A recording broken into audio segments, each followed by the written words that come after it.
కర్నూలు జిల్లా ఎమ్మికనూరు పట్టణంలోని ప్రధాన కూడలి సోమప్ప సర్కిల్ వద్ద సిపిఐ పార్టీ మరియు ఇన్సాఫ్ ఆధ్వర్యంలో ముస్లింలు పెద్ద సంఖ్యలో చేరుకుని బీజేపీ పార్టీకి వ్యతిరేకంగా నినాదాలు చేశారు.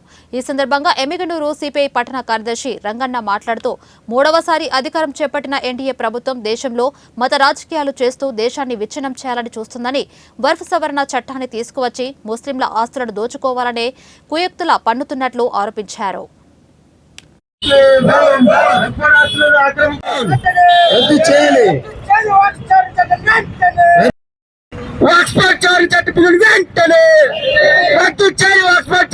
ప్రభుత్వం ఆస్తులను ఆక్రమించడానికి చూస్తున్న బీజేపీ ప్రభుత్వం అధికారంలో వచ్చినప్పటి నుంచి మరి ముస్లిం మైనార్టీల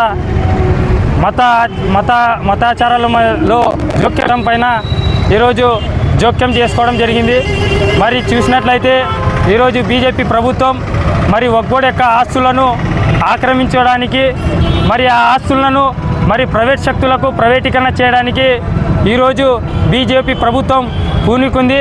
ముఖ్యంగా ఈ వక్ఫ్ బోర్డు యొక్క ఆస్తులు మరి కొన్ని వందల ఏళ్ల క్రితం మరి ఆనాటి పెద్దలు మరి ముస్లిం మైనార్టీలు మరి ఇతర తరాల్లో మరి వచ్చిన ముస్లిం మైనార్టీలకు అభివృద్ధి సంక్షేమం కొరకు అది ఉపయోగపడాలని ఆ ఆస్తులను మరి వక్ఫ్ బోర్డు రాసిస్తే ఈరోజు బీజేపీ ప్రభుత్వం జోక్యం చేసుకోవడం ఇది చాలా బాధాకర విషయం.